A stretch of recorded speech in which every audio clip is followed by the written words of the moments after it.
주목할 만한 농업계 이슈를 들여다봅니다. 오늘은 고향사랑기부제 시행 한 달 성과를 정리해보고요. 또 연이은 한파 속에 특히 배추농가 피해가 컸다는 소식 준비했습니다. 현장 취재한 농민신문의 이상희 기자와 함께하겠습니다. 안녕하십니까? 안녕하세요. 네. 저희 고향사랑기부제 내용부터 좀 살펴보도록 하죠. 제도 시행된 지 한 달이 됐는데요. 지역별로 진행된 상황들을 좀 살펴보셨죠? 네, 그렇습니다. 저희가 농민신문에서 전국 지자체를 대상으로 좀 조사를 해봤는데요. 네. 시작은 뭐 나쁘지 않아 보입니다. 전남을 좀 살펴보면 1월 한 달 동안 기부 건수가 3,300여 건이었고요. 네. 액수도 7억여 원 정도 된 걸로 나타났습니다. 이게 이제 전국 9개 도중에 가장 좋은 실적이었고요. 좀 세부적으로 들여다봤더니 전라남도에 지정 기부한 건수가 205건 정도 나왔고요. 네. 목포시가 200건, 보성군이 155건 정도로 나왔습니다. 지자체별로 좀 상이하겠지만 대체적으로 한 100에서 200건 정도가 건수가 있었던 것으로 보입니다. 네. 지자체마다 그 답례품에 대해서 지자체의 색깔을 담은 그리고 또 차별화된 어떤 특징들을 담으면 좋을까 그런 고민들을 참 많이 했는데 실제로 기부자들은 어떤 것들을 좀 선호했나요?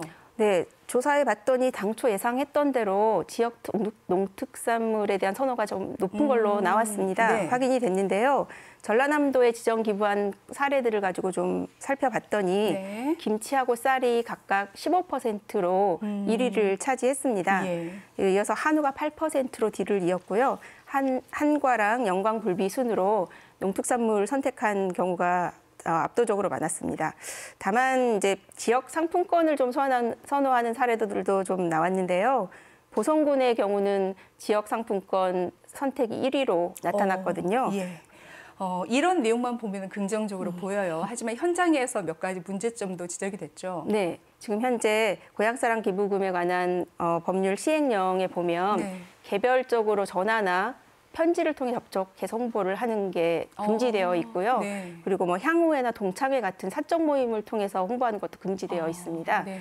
이게 이제 아마 그 지자체 간에 과열 경쟁되는 거나 아니면 기부를 강요하는 부작용이 있을까 봐 우려해서 만들어 놓은 제도인데요. 네. 네, 제도가 시행된 초기인 만큼 네. 홍보를 좀 많이 해서 네. 활성화될 수 있도록 이런 규제는 좀 풀어주는 게 좋지 않겠나 하는 생각입니다.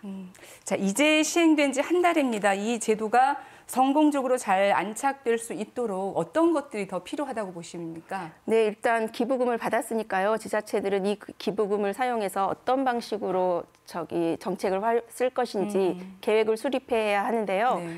이 모금액들이 얼마나 잘 쓰이고 있는지 투명하게 내역을 공개하는 것도 중요하다고 봅니다. 네. 제도 개선에 대한 요구도 좀 나오는데요. 세액공제를 좀 지금보다 확대를 해주고 예. 그리고 기부금 한도도 좀 상향을 하고 그리고 지금 기부가 개인만 할 수 있도록 되어 있거든요. 네. 법인들이 기부하는 것도 좀 허용을 하고 이런 식으로 전체적으로 좀 제도를 좀 개선해주면 좀 더 활성화되지 않을까 생각하고 있습니다. 네. 자, 이번에는 농촌 현장을 좀 살펴보도록 하겠습니다. 겨울 배추 주산지 하면 해남을 가장 먼저 많이 떠올리실 텐데 이번 겨울이 너무 추워서 좀 문제가 있었죠. 네.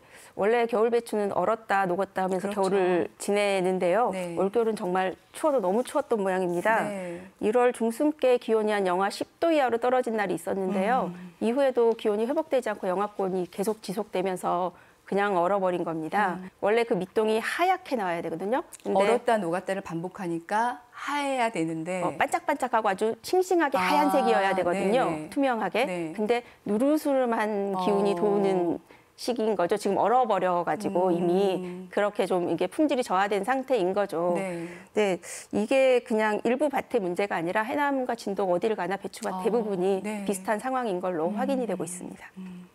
김장 배추 소비도 부진했기 때문에 재고가 좀 많이 쌓여 있다 그런 소식들을 전해드렸었는데 이제 언 피해까지 발생하고 있습니다. 그런데 해가 바뀌어도 이 배추 농가 상황을 살펴보면 그렇게 많이 변화되거나 쉬워 보이는 그런 적이 없었던 것 같아요. 맞습니다. 지금 배추가 이제 말씀하신 대로 김장철 소비가 워낙 부진했었거든요. 네. 이 재고가 부담이 돼서 산지에서는 이제 출하 작업을 못 하고 있는 거죠. 이 상황에 이제 배추가 얼어버리기까지 하니 네.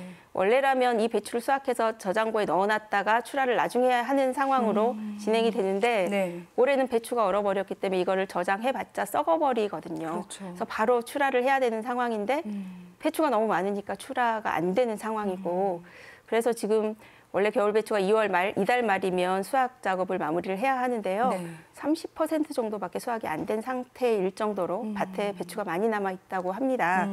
그래서 지금 현재 가을 배추 124헥타르에 대해서 폐기 작업이 진행 중에 있고요.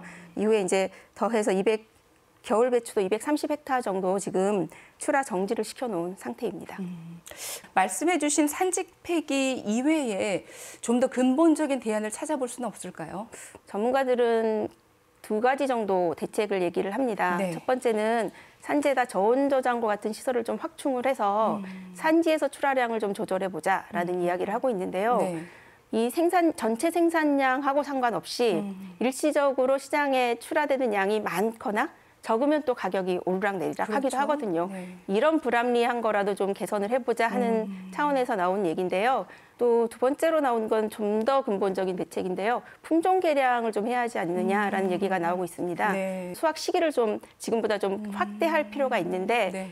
지금 배추 품종으로는 좀 어려운 한계가 거고요. 있는 예. 상황이거든요. 네. 그래서 품종 개량을 해서 심는 시기도 좀 늘리고 확대하고 수확 시기도 좀 확대를 하면 물량 조절은 물론이고 노동력 절감에도 좀 분산에도 효과가 있지 않을까 하고 기대하고 있습니다. 네, 현장의 목소리를 담아내는 것도 중요해 보이고 그리고 보다 현실적이고 근본적인 대안이 필요하다. 이 말씀은 비단 배추 농가에만 해당되는 이야기는 아닌 듯합니다. 자, 농어촌 이슈픽 오늘은 농민신문의 이상희 기자와 함께했습니다. 오늘 말씀 고맙습니다. 감사합니다.